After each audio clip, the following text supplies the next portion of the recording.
Menjelang Idul Fitri 1446 Hijriah tahun 2025, warga Banda Aceh mulai antusias menukarkan uang baru.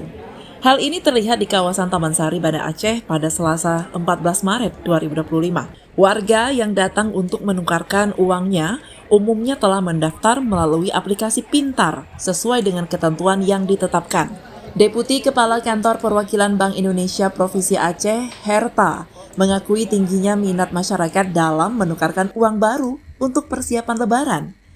Ia menyatakan bahwa Bank Indonesia akan terus memberikan pelayanan terbaik dan memastikan masyarakat yang telah mendaftar dapat terlayani dengan baik.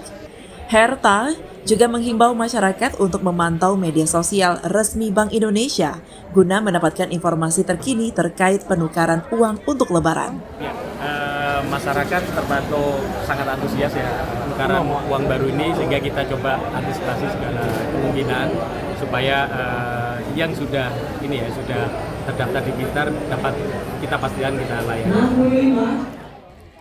Penukaran yang baru ini dibatasi dengan jumlah maksimal sebesar Rp4.300.000. Selain itu, Bank Indonesia juga menyediakan layanan tambahan berupa penukaran uang pecahan khusus atau UPK 75 Republik Indonesia.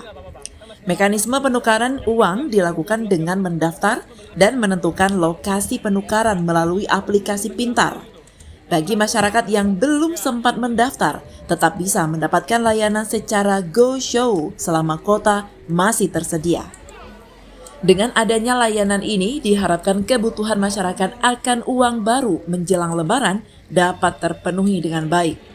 Dari Banda Aceh, Tim Liputan Kanal Inspirasi TV melaporkan.